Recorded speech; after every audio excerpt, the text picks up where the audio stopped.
وقتی زندگی پس از طلاقش با یک پیشنهاد شغلی عادی شروع شد، هرگز فکر نمی کرد سرنوشت او را به دام رابطه ای ممنوعه و پیچیده بکشاند. رابطه ای با مرد متأهل که زندگیش را تغییر داد.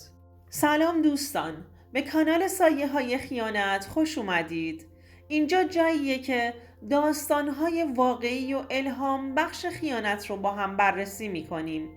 اگر از محتوامون خوشتون اومد، حتما دکمه سابسکرایب رو بزنید تا هیچ کدوم از ویدیوها رو از دست ندید. همچنین خیلی دوست دارم بدونم شما از کدوم کشور و شهر هستید. لطفاً تو کامنت ها برام بنویسید. بریم با هم این داستان زیبا رو مرور کنیم و از تجربیاتش پند بگیریم. سارا هستم. یه ازدواج کوتاه و ناموفق رو پشت سر گذاشته بودم و میخواستم زندگی جدیدی رو برای خودم شروع کنم. تو زندگی گذشتم تجربه های سختی رو پشت سر گذاشته بودم و داشتم با مادر پیر و بیمارم زندگی میکردم. سالها بود که تو اون زندگی فقط دست و پا می زدم تا شاید بتونم زندگیمو نجات بدم، اما موفق نشدم. خیلی تلاش کردم که زندگی از دست رفتم و فراموش کنم. از فکر و خیال و ضربه های سختی که همسر سابقم بهم تو زندگیم زده بود رهایی پیدا کنم. به خاطر همین دیگه نتونسته بودم به کسی بعد از اون قضیه اعتماد کنم و همین امر باعث شده بود از همه کس و همه چیز دوری کنم. گذشتم اونقدر تیر و تار بود که حتی حرف زدن هم در موردش برام درد آوره. بعد از یه مدت که کنار مادرم به زندگی کردن ادامه دادم، به این باور رسیده بودم که کار کردن میتونه منو آروم کنه. حقوق بازنشستگی مادرم بود، ولی وقتی دلیل سر کار رفتنم رو به مادرم گفتم اونم قبول کرد. خیلی دنبال کار گشتم، اما کاری که بخواد مناسب باشه پیدا نکردم. تا اینکه با یه شرکت خدماتی که از سالمندان هم نگهداری می‌کردند آشنا شدم. این شرکت تنها گزینه‌ای بود که سریعتر میتونستم مشغول به کار بشم. این بود که بعد از یک مدت کوتاه از طرف یک خانواده ثروتمندی که مادر مسنی داشتند پیشنهاد پرستاری از مادرشون رو دریافت کردم. خانم شریفی، همون زن مسن، خانم خیلی خوش اخلاق و مهربونی بود و سالها بود که همسرش رو از دست داده بود و تنها زندگی می کرد. وقتی به آدرسی که بهم داده بودند رفتم، با دیدن خونه با شکوهشون خیلی تعجب کردم. آخه ما از خانواده‌ای در سطح پایین جامعه بودیم و من حتی تو خوابم هم همچین خونه‌ای رو ندیده بودم که تمامی امکانات رو داشته باشه و انقدر هم زیبا باشه. وقتی در خونه رو زدم، خانومی متشخص و زیبا در رو برام باز کرد که بعد متوجه شدم عروس خانم شریفی هستش. وقتی منو دید فقط شرایط کار رو برام توضیح داد و مقدار حقوقم رو بهم گفت و تأکید کرد اگر از کارم راضی باشند حقوقم رو بیشتر هم میکنند. اصلا در مورد من و گذشتم هیچ چیزی نپرسید و منم چیزی نگفتم.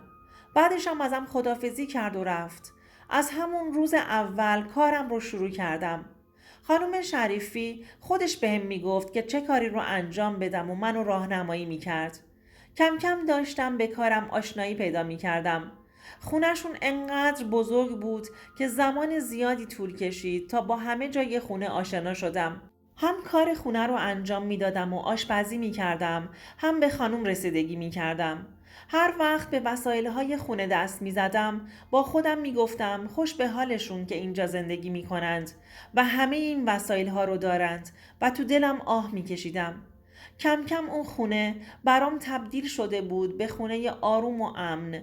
با گذر زمان توی اون خونه به آرامش رسیده بودم و گذشتم رو به کل از یاد برده بودم. شاید این شغل بهترین شغل برای من بود. من صبحها میرفتم سر کارو تا آخر شب گاهی میموندم و بعدشم برمیگشتم. خانم خودش شبها رو میتونست تنها بمونه. واسه همین بهم میگفت برو پیش مادرت. بهش گفته بودم که یه مادر پیر و بیمار دارم. ولی مادرم میتونست از عهده خودش و کارهای خونه بر بیاد. واسه همین خیالم از بابتش راحت بود. فقط برای خواب با آژانس برمیگشتم خونه که هزینه‌های آژانس رو هم خانم پرداخت می‌کردند. چند روز به همین منوال گذشت. یه روز که داشتم ناهار خانم رو آماده می‌کردم تا براش ببرم، دیدم یه آقایی وسط پذیرایی وایستاده و داره با خانم حرف میزنه. مرد خیلی جذاب و خوشتیپی بود. قد بلند و زیبا بود. با دیدنش یه جوری شدم. تا به حال مردی به اون با جذبه‌ای ندیده بودم. آخه همسر سابقم آدمی بود که اصلا به خودش نمی رسید و هیچ وقت به خودش و تیپ و قیافش اهمیت نمیداد. اون مرد من رو انقدر جذب خودش کرده بود که دلم میخواست ساعتها فقط بشینم و نگاش کنم. اسمش کامران بود.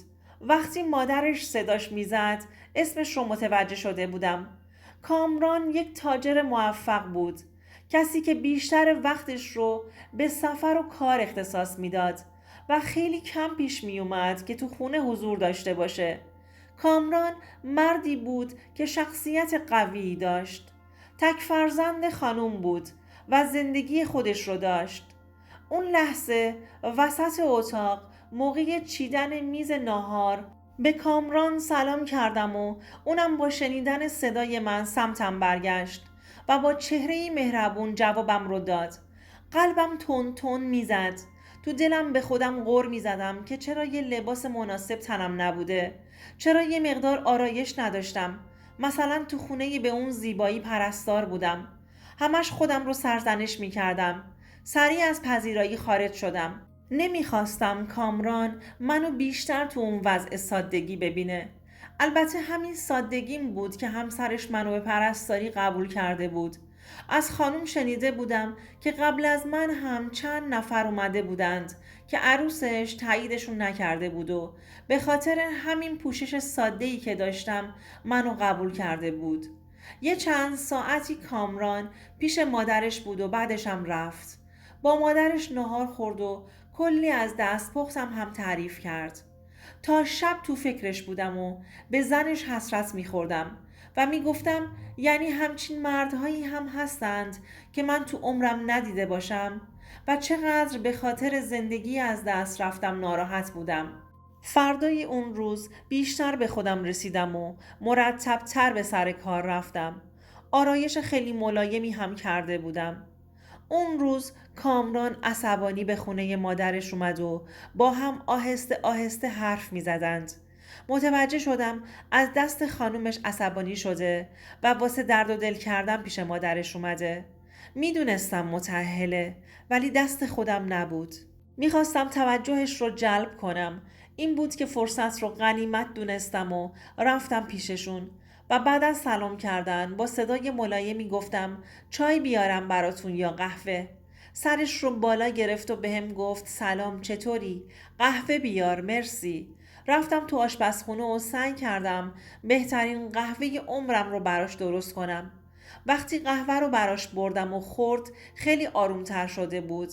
به لطف قهوه من حال بهتری داشت. خوشحال بودم که با این حرکت تونسته بودم آرامش رو بهش برگردونم. بعد از اینکه کامران رفت مشغول به کار شدم که خانم شروع کرد در مورد پسرش و عروسش صحبت کردن که با هم تفاهم ندارن و به خاطر همین برای زندگی پسرش ناراحته. منم سعی می کردم به حرفاش گوش کنم و دلداریش بدم. دیگه از اون روز به بعد کامران به سفر نمی رفت و هر روز می اومد خونه مادرش. با من هم صمیمی شده بود و گاهی جلوی من با مادرش راحت حرف می زد. حتی از من هم نظر خواهی می کرد. وقتی که بهش گفتم که زندگی مشترک از دست رفته داشتم شوکه شده بود. می گفت اصلا فکر نمی کردم قبلا ازدواج کرده باشی. بهت میاد که مجرد باشی. جواب دادم آدمی نیستم که بتونم زیاد تو سختی ها دوام بیارم. ولی الان آرامشی دارم که با دنیا عوضش نمی کنم. اینطوری شد که صحبت‌های صمیمانه من و کامران شکل گرفت. ما در مورد زندگی و تجربه‌های گذشته و آرزوهای از دست رفتمون با هم حرف می زدیم. اونقدر صمیمی شده بودیم که انگار چند سال همو میشناختیم. از اون روز به بعد هر وقت که کامران به خونه مادرش می اومد ما دوتا وقت بیشتری رو با هم سپری می کردیم. تا اینکه متوجه شدم به کامران خیلی نزدیک شدم و هیچ تلاشی هم نمی کردم تا جلوی این نزدیک شدن رو بگیرم. یک روز که خانم تو خواب بود کامران ازم خواست که باهاش به داخل باغ برم. تو فضای سکوت باغ و زیر آسمون پر از ستاره کامران احساسش رو با من در میون گذاشت. شوکه شده بودم. قلبم داشت از حرکت وای میستاد. از ته قلبم خوشحال بودم. من کجا و کامران کجا؟ یعنی واقعا تونسته بودم قلبش رو به دست بیارم.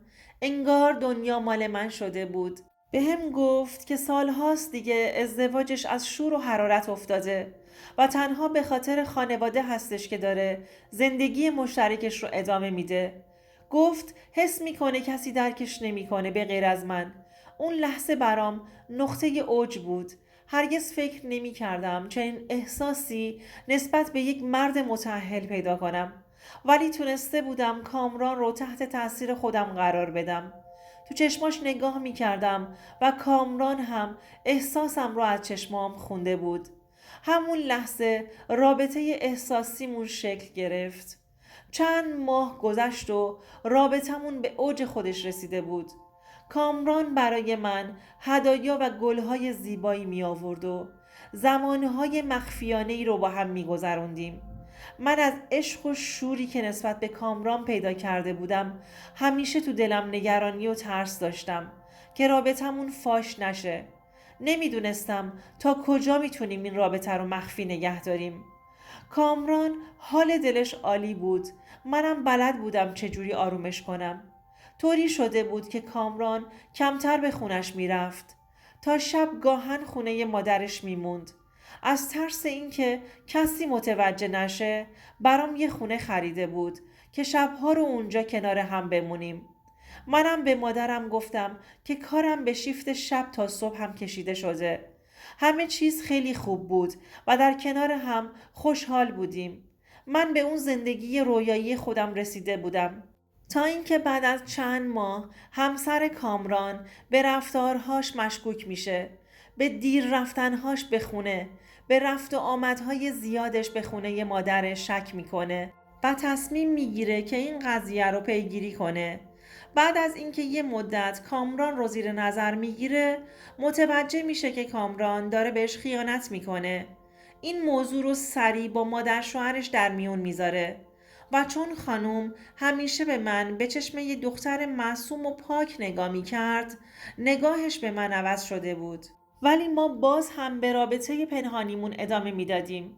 زیاد طولی نکشید که تو خانواده‌شون رسوا شدم. یه شب که تو خونه منتظر بودم تا کامران بیاد و باز هم با هم باشیم زنگ در رو زدند. وقتی در رو باز کردم با دیدن زن کامران شوکه شدم. هر چی که تو دهنش بود بهم گفت و ازم خواست که از شوهرش فاصله بگیرم.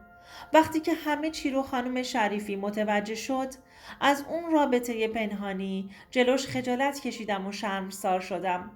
خانم منو از خونه خودش بیرون کرد چون بهم اعتماد داشت و من از اعتمادش سوء استفاده کرده بودم. منم مجبور شدم که اون خونه رو ترک کنم و دوباره به زندگی در کنار مادر پیرم ادامه بدم. اما حالا بیشتر از همیشه احساس می کنم که تنهاییم ابدی هستش. بعد از اون قضیه کامران اصلا دنبالم نیومد و سراغم رو نگرفت. از این بیشتر قلبم شکسته بود که منو وسط اون همه اتفاقات تنها گذاشته بود و رها کرده بود. دوستان عزیزم، امیدوارم از این داستان لذت برده باشید. اگر نظرات یا تجربیات خودتون رو دارید حتما در بخش کامنت ها با ما به اشتراک بگذارید و یادتون نره که کانال ما رو سابسکرایب کنید تا به محتوای بیشتری دسترسی داشته باشید. تا ویدئوی بعدی مراقب خودتون باشید.